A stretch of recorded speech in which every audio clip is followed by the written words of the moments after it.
Well, I arrived to live here in October of 1989, but that was not my first visit. I've had actually a love for Hong Kong, I have to say, from the very first time when I did come as a tourist, and that was in winter 1982. And I had just finished university and wanted to go and explore a little bit. And I had an English friend of mine who was living in Hong Kong at that moment. She was working here. And I still remember the first postcard she sent me from Hong Kong with this, I think it was Nathan Road, with all the Chinese signs and so on. And I thought, well, this is a unique opportunity. I'm going to visit her. And I came here, and because she was working all day, I was wandering, had a different part of Hong Kong on my program every day. And although it was totally foreign to me, I'd never been to Asia before, but there was something about it that sort of made me think that I could live here one day, not knowing that I would. It's a very complicated story. Because my husband is half Austrian, half Chinese. He grew up here, but his mother is Austrian. And his mother comes from the same town in Tyrol as my mother. Actually, our grandmothers were neighbors. And I have known my husband since my childhood. During the summer holidays, I grew up in Vienna, but we spent our summers in this place in Tyrol, and so did my husband. They came from Hong Kong and spent their summers basically next door. So I've always known he existed. I've always known that his family lives in Hong Kong. And it was during that trip in '82 when I came to visit my friend that I met him again through a coincidence, really. It was on one of my explorations of Hong Kong that took me to the depths of Mong Kok, where the flower market is and where the bird market is. And I had their address more as an emergency address. If something should go wrong, I could call on that family to maybe help me out. And then I could see on the map that this address is very nearby. And I was walking through Mong Kok thinking, how can this family possibly live in this area? Because it was just so local and run down and quite, much worse than you would find Mong Kok today. With live chicken everywhere and in cages. I still have photos with these chicken that they would just slaughter on the spot, and I couldn't possibly imagine where they could live here. So I thought, well, I'm just going to explore a little bit further, and I've literally thought I'd just walk up to that address and see. And there is this part of Kowloon called Kadoorie Hill, and which is like a little oasis in the middle of Mong Kok. So I walked up there. It's literally a hill where also the Kadoorie family lived at that time. And it's lovely and green and lush and so on, quiet. And I walked past the house and I thought, oh, I'm just going to see if they are in. I rang the doorbell out of the blue. And there they were, and the whole family, including the children that I knew from my childhood, were home for Christmas holiday, and that's how we met again and reconnected. 1.5 years later, we got married in Austria, in that very town where our grandmothers were from. Yeah. So after that, we moved to London. Actually, my husband was still a student then. He went to law school, and I worked for an Austrian bank in London. And it was only 5 years later that his law firm sent him to Hong Kong. So we started off here as sort of real expats from London with all the trimmings. And another 4 or 5 years later, he left the law and went into business, and he now works for his family. He runs the family's the family investment office. Yeah, so we came to Hong Kong via London, and when we arrived here, we already had our first child, which then meant, you know, with the kind of working pace here, it just meant I couldn't go back into the banking world, because you know, I wasn't willing to sort of sacrifice my family life for it. And I think, you know, maternity leave and so on, the benefits are very different to what they would be in Austria, for instance. So I dedicated the next 15 years. I was a sort of stay-home mum, but always did something on the side. And some was connected to the Austrian community. There was the Vienna Opera Ball, so I was on the organizing committee quite a few years. And then, of course, the German-Swiss school. There was a lot of opportunity to become involved. And there was the Mothers Committee, the school board.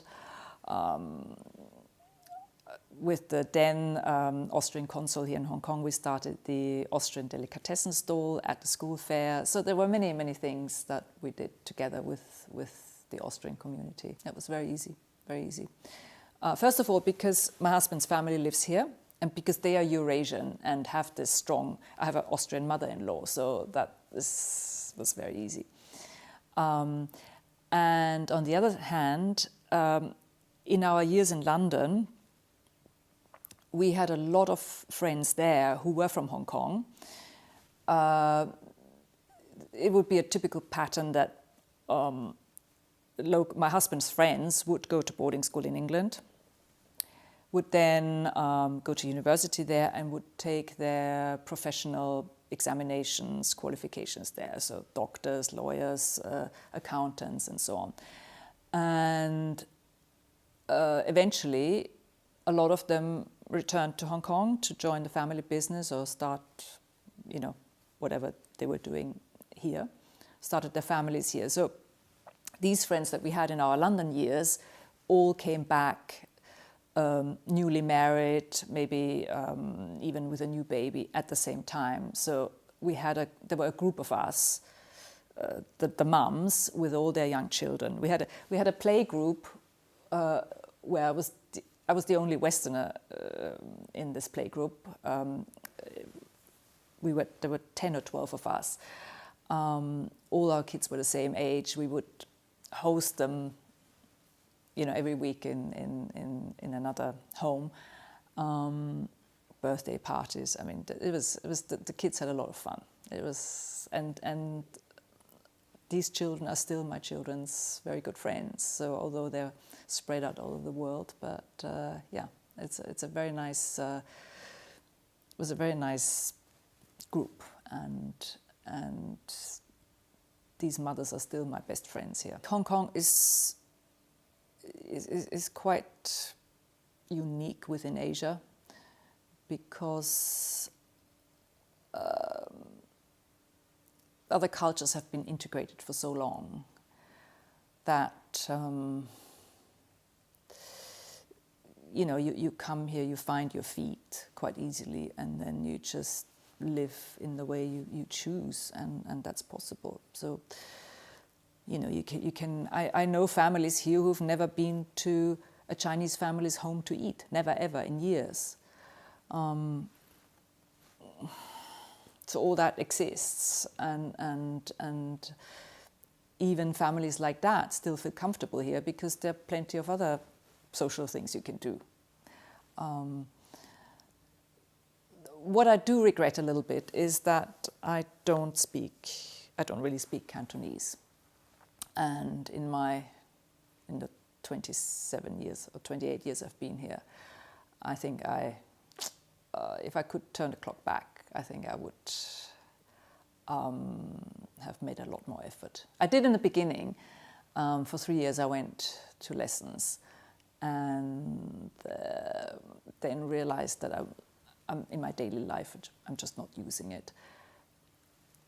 And with 3 kids, it seemed a lot of effort, this weekly lesson with homework. And I seemed to be so stressed out about having done my homework and no opportunity to actually collect material for my homework that I would even go downstairs to our caretaker and have a conversation with him. He was bilingual, and I would say, look, how do I say this? How do I say that? And I kind of... so I basically did the homework purely for the lesson rather than actually using it in my daily life. So I gave up. But for the things I do now, it would now be extremely useful to have some more fluent Cantonese. The fact that it is such a melting pot, and just the variety of, you know, you have a Sikh temple, you have a mosque, you have a synagogue, you have a Catholic church, you have everything so close together. Also, of course, the geography, you know, it's a stunningly beautiful place, full of contrasts, and everything's so close together. I think it's really unique. It's a safe place. Has always been a fairly safe place. And I've come across, in all my years, I haven't come across many people who didn't like living here. I think there's something for everybody. There's a niche for everybody. And I think a handful of people who said they don't like it, but really, there were often other reasons involved. But mostly people leave with a tear. The influx of mainlanders, I would say this is one of the most noticeable changes. When I first came here, I didn't even know what Putonghua sounded like. I never heard it until I went to China for the first time. And now, of course, it's everywhere. The small shops, the small, the artisans, you know, a lot of these people have been pushed out by rents, by not finding apprentices to take over. I'm thinking of my husband's tailor, you know, some old Shanghainese tailor who, you know, even my sons still have blazers and certain suit from there. That's all gone, and you know, craftsmen, just getting something repaired. I think that generation has now gone. You know, these were all people who came from Shanghai and so on to Hong Kong to set up a business, make a fresh start. And there's nobody to take over because the young people don't want to do this kind of thing anymore. So that's kind of sad that all that has gone.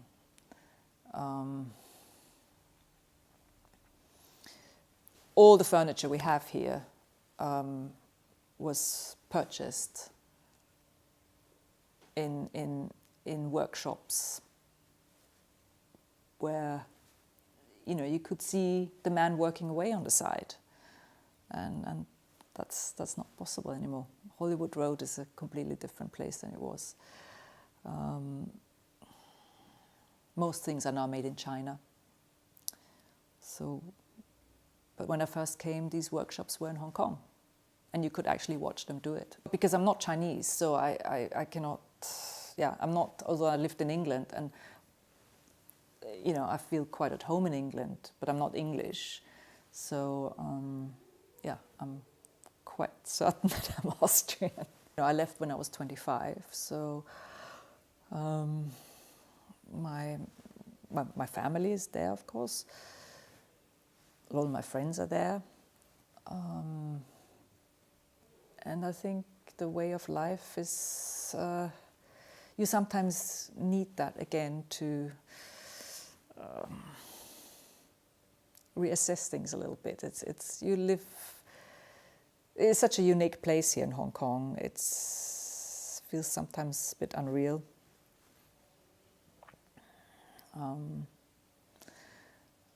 And you know, the slower pace in Austria, the much simpler life.